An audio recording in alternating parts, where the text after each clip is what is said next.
Hello friends, welcome to my YouTube channel. आप सभी का स्वागत है मेरे इस यूट्यूब चैनल पर। इस वीडियो में हम साइंस के बारे में बात करने वाले हैं, जो CSIR के ASO और SO के पेपर 2 के एग्ज़ाम में आपकी काफ़ी हेल्प करेगा। तो चलो स्टार्ट करते हैं। फर्स्ट क्वेश्चन जो आ सकता है कि मोस्ट मेलिएबल कौन सा है, तो आंसर रहेगा गोल्ड और सिल्वर। दूसरा, मोस्ट डक्टाइल कौन सा है, अब आंसर रहेगा इसका गोल्ड। फिर आएगा हीट का सबसे अच्छा कंडक्टर कौन सा है, आंसर है सिल्वर और कॉपर। और पुअर कंडक्टर कौन सा है, वो रहेगा लेड और मरकरी। अब एक चीज़ आप क्या करना कि जैसे जैसे मैं क्वेश्चन बता रहा हूँ ना, आप ना इनको लिख लेना। इनको बार बार रीड करोगे ना, तभी आपको अच्छे से याद रख पाओगे। एक बार में सुन के भूल जाओगे। तो अब जैसे क्वेश्चन आया था कि कौन सा नॉन मेटल है जो लिक्विड होता है, तो इसका आंसर था ब्रोमीन। और अगर क्वेश्चन पूछ ले कि मेटल कौन सा है जो लिक्विड होता है, तो उसका आंसर रहेगा मरकरी। उसके बाद सबसे कम मेल्टिंग पॉइंट वाले कौन से हैं, तो इसका आंसर है गैलियम और सीजियम। और एक क्वेश्चन आ सकता है कि जैसे ना नॉन मेटल लस्ट्रस नहीं होते, पर एक ऐसा नॉन मेटल है जो लस्ट्रस है, उसका आंसर है आयोडीन। देन अब हम बात करते हैं ग्रेफाइट और डायमंड के बारे में।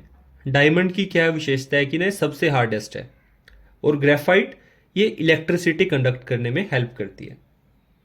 उसके बाद ये क्वेश्चन आपने काफ़ी बार सुना होगा कि ऐसे कौन से हैं कि जो पानी में मिलते ही ना रिएक्शन काफ़ी हीट प्रोड्यूस करने वाली करते हैं, तो उसका आंसर होगा सोडियम और पोटेशियम।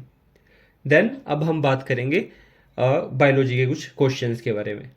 कि एक क्वेश्चन है कि सेल को किसने डिस्कवर किया, रॉबर्ट हुक।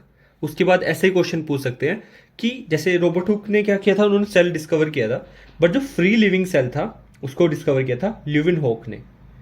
उसके बाद फुर्खिंजे कॉइन की थी इन्होंने टर्म प्रोटोप्लाज्म।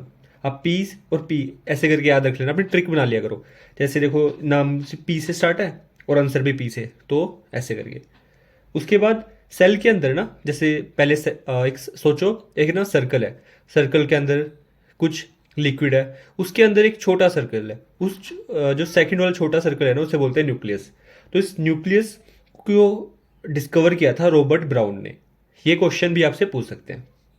उसके बाद कुछ अब फिजिक्स के क्वेश्चन कि जैसे ना कुछ दो मिरर होते हैं, कनकेव मिरर और दूसरा होता है convex mirror.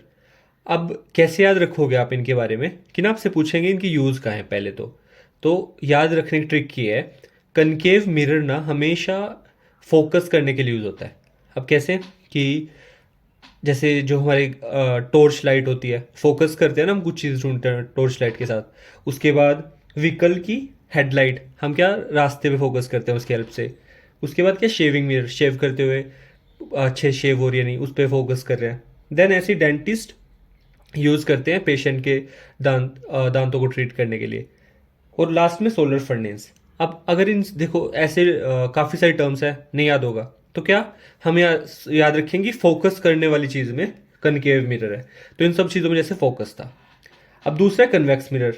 Convex mirror use करते हैं हम रियर व्यू में, जो हमारी गाड़ी में रियर व्यू होते हैं ना मिरर, वो कन्वेक्स मिरर है, क्योंकि उससे ना हम काफ़ी वाइड एरिया हम देख पाते हैं। तो ये यूज़ है कन्वेक्स मिरर का। अब ऐसे ही ना, जैसे तो मिरर की बात होगी, अब ऐसे कुछ लेंस है। लेंस, फर्स्ट लेंस है कन्वेक्स लेंस। कन्वेक्स लेंस को बोलते हैं कन्वर्जिंग, और कनकेव लेंस को बोलते हैं डाइवर्जिंग।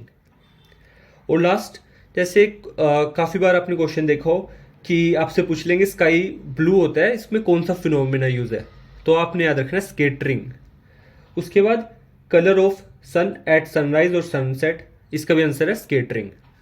तो कैसे याद रखोगे, ऐसे सोच रहे ना कि आपके पास ना स्केटिंग शूज हैं, तो वो क्या है, कलर वाले हैं। बस वो जहाँ भी कलर वाली चीज़ आएगी ना, वो स्केटिंग शूज से स्केटरिंग। जैसे आसमान का क्या कलर, उसके बाद कलर ऑफ सन और सनसेट, तो स्केटरिंग से स्केटिंग शूज से ये याद रखना। अब रिफ्रैक्शन, रिफ्रैक्शन की वजह से होता है स्टार जो ट्विंकल करते हैं, और एडवांस सनराइज और एडवांस सनसेट, तो ये होता है रिफ्रैक्शन की वजह से। तो अब ये मेरे हिसाब से ना कुछ इंपॉर्टेंट क्वेश्चन है जो आपके साइंस में, बायोलॉजी, फिजिक्स और तीसरा हमारा केमिस्ट्री, इन सब से मैंने कुछ एनसीईआरटी से फाइंड आउट किए हैं। तो आप क्या करना, पहले ना इन क्वेश्चन को अपनी कॉपी में लिख लो देख के वीडियो से, इनको बार बार रीड करो, इनसे क्वेश्चन आने के चांस ज़्यादा है। तो एक बार ये अच्छे से हो जाए ना अगर, और आपके पास इनकेस टाइम भी हो तो एनसीईआरटी से रीड कर लो, जिससे क्या होगा, आपकी नॉलेज काफ़ी इन डेप्थ वे में बिल्ड होगी। और मेरी तरफ से इतना ही। अगर आपको कोई और इस वीडियो में सजेशन चाहिए, या मतलब कुछ और आपको है कि कोई डाउट है या कोई पर्टिकुलर सब्जेक्ट की वीडियो चाहिए, आप कमेंट सेक्शन में डालो, मैं नेक्स्ट वीडियो उसी टॉपिक के ऊपर अपलोड करूँगा।